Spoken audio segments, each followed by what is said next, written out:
Now, how do we start protecting our intellectual property? Well, the first step is to create it, and you all have created it. You all have brand names, logos, slogans probably, creative marketing materials, source code, websites. All of these things are content. You're creating it. That's the first step. That's the good news. You already have it. You use it. You're already using it. That's, again, good news. By using it, you're establishing some rights. The next step is really to identify and isolate it. And that's where I think that many businesses can benefit from taking a step back and saying, wow, I knew we had intellectual property, but maybe I didn't know that we had all this intellectual property.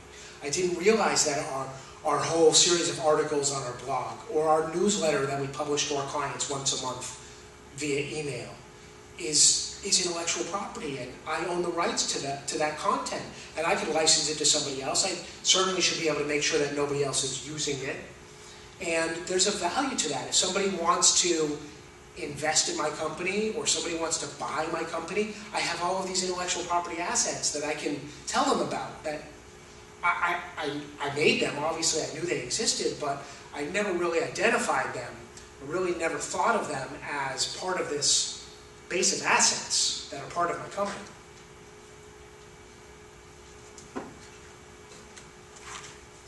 So once you've created it and used it and identified it, you can take steps to protect it. And some of the steps are very easy and very free. I guess very free is redundant. They're free. For example, on trademarks, when you're coming up with a new name, the best thing you can do is to make sure nobody else is using that name in your space, in your industry, in any related industry before you. And that means checking for similar spellings and spacings and sounds. Ideally, it means retaining somebody to do a professional search, but at a minimum, it means searching the publicly available records of the U.S. Patent and Trademark Office if you're doing business in the U.S., other countries if you're doing business there, and checking the major search engines and domain name registrations.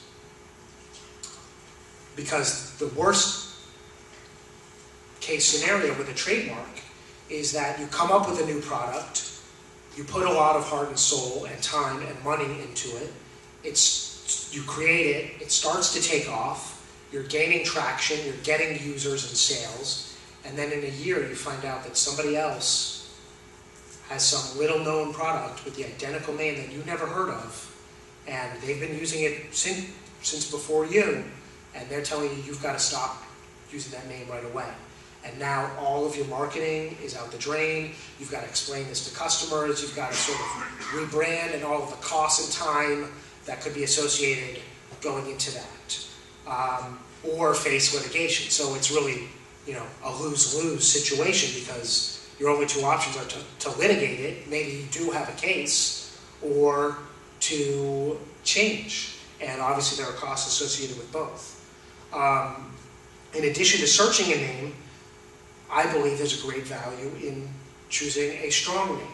There's a spectrum of names. If you think about many of the, if not most, of the very successful new brands in the last 5 years, they have very creative names. Google, eBay, Amazon.com, Craigslist. All of these things, now I say them, you know exactly what I'm talking about, but if you had never heard of eBay and I said you got to check out eBay, what does eBay do? I don't understand. What does that mean? So they took a name that doesn't really have a lot of meaning. It may be a little bit suggestive of what they do. Amazon is a little suggestive because it's suggesting, that it's this giant thing that has all different types of resources, all different types of products. But it doesn't directly tell the customers what they're doing. It's not like a name like streaming music online. Sure, if I saw that name, I would know exactly what it was, but it wouldn't be catchy, it wouldn't be easy to find them. If I did a search for streaming music online, there's probably 2,000 websites that come up that use that as a keyword. If I do a search for Pandora, I know what I'm looking for, and I know what I'm going to find. So stronger names are either arbitrary, meaning they really have no relation to the product, like Apple for computers or Amazon for online retail, or they're suggestive, meaning they give you a little bit of an inclination, but they don't go as far as being descriptive or generic. So Google is a little bit suggestive because it suggests a huge number. And many other names that are really good names are suggestive. It's not a software name, but you notice in the elevator at the hotel here, there's a sign for the gym, and it's called the Stay Fit Gym. Well, Stay Fit is a great creative name because you're traveling and you're staying fit, and it's the gym at the place where you're staying. So it's a double entendre, and it's catchy. And so for a trademark geek like me, when I saw that, I smiled. So those are the best kind of names, suggestive names, because they do tell the user a little bit about what they're doing, but they're strong enough to really protect and to be unique. So once you have a trademark, you want to use proper notice and proper use of it.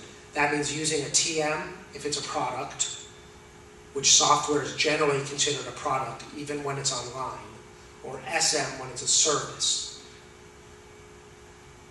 And once it's registered, if you register it with the USPTO, you want to use the R with a circle to tell people that it's registered. That helps scare off potential copiers. Another good reason to file and register it is that you then show up in the database at the US Patent and Trademark Office, which, as I advised, and hopefully many others are advising people when they come up with a name, they search there first. So if you're in that database, hopefully just showing up in other people's searches is eliminating conflicts before they even have a spark of life. Registration also has a lot of other benefits. It allows you to get a lot more money more easily in court and dealing with infringers. The government filing fees are approximately $300. And in the end, if you get a registered trademark, it's a tangible asset. You have a registration number, you have a nice certificate with a seal from the federal government, and you can actually assign a value to this in accounting or in business deals. And if your company is being sold, this is an asset that is listed among the assets of your company, just like all of your servers and all of your furniture might be listed as assets. Your intellectual property should be listed as assets as well. And registered trademarks are very, very good and valuable assets, as we've seen, because without a way to find your product and to come back to your product and to tell people about your product, the product's value is certainly diminished.